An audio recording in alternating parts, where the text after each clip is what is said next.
Hello, I'm LuNEJuNE, and in today's video, I'll be showing you the best deck to grind the new Gold Wave game mode so that all of you can get rich. However, I will have to warn you, this was recorded with a class 12 Lunar, and lower class Lunar might not be experiencing the same outcome as this video. The upside is that it is doable with a 6 pip Lunar and 8 solar pips next to it when you have class 12 Lunar. So as long as you have a 7 pip instead of a 6 pip Lunar, it might be replicable. I hope you enjoyed this video, and if you do, please like and subscribe as it will help my channel grow and also will encourage me to make more videos similar to this one. Let's get right into the video. To start off with the basics, this is the setup. Solar Lunar for overall DPS, Joker and Growth for overall board growth, Teleport Dice, bet you didn't expect this one, for going beyond the limit, which I'll be talking about it later, and finally Prism Board to potentially double teleport spawns. With that said, I'll be cutting this video into several parts to help you guys better understand how this setup operates. Okay, while I make this video, I'll be giving you some extra tips along the way. The first thing you should not do is spawn the extra mobs with the red button. I don't need it. I don't need it. I definitely don't need it. I don't need it. I don't need it. I don't need it. I don't need it. I need it!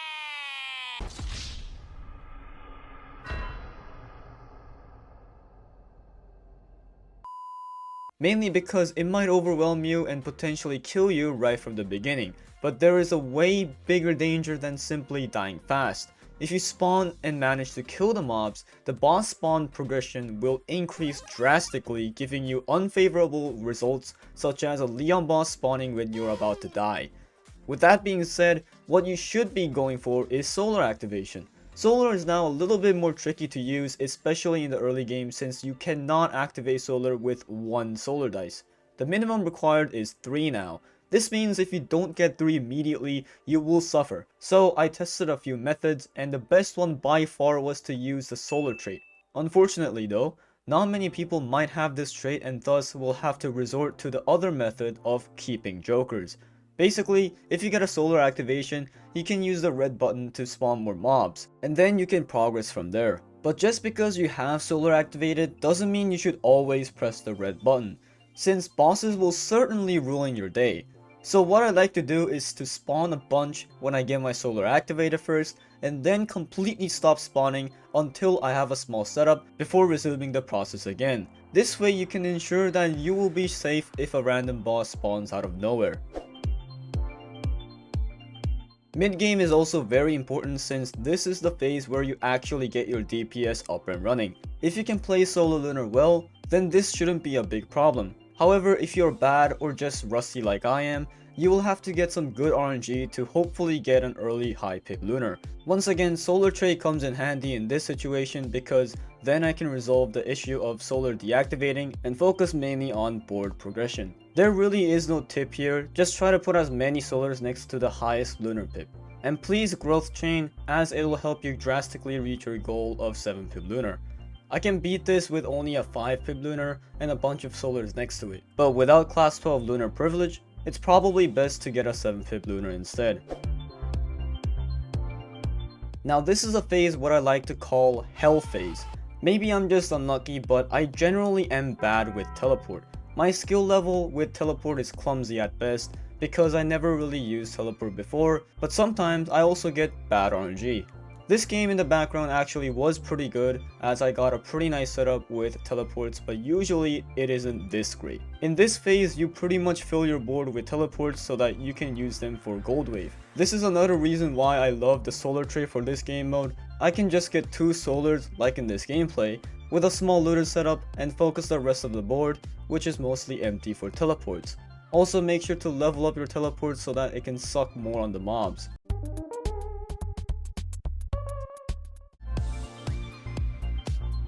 This is pretty important but not as important than the others. When Gold Wave begins, just spawn all your teleports as much as you can and let Solar kill them all. Why let Solar kill when other teleports can suck?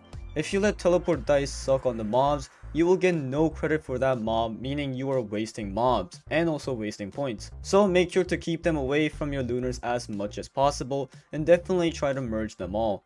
In this gameplay, I didn't actually know that until I noticed my points weren't going up as much. Now, about the going beyond the limit I talked about earlier, I'm not sure if many of you guys noticed, but there is a limit or a cap to how many points you can get per game, and that point cap is 850. But I am clearly getting more than 850 right now, and why is that possible? The answer is, the game doesn't count the extra mobs from teleport as the original mobs that the game spawns. Therefore, the more teleport mobs you have, the more points you will receive at the end of the day. I really hope this guide / video helped you out.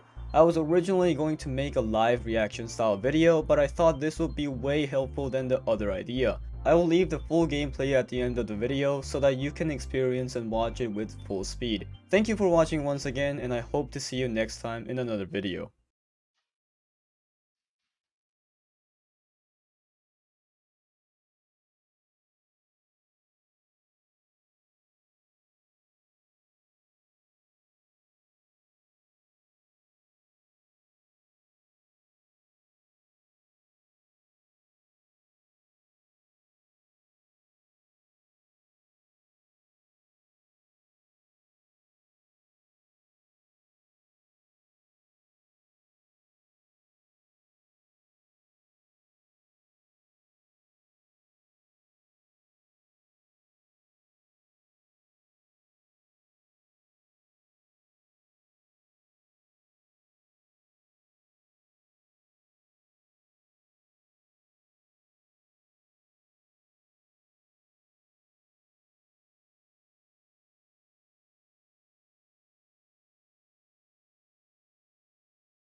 something to hold on to, gotta find it first.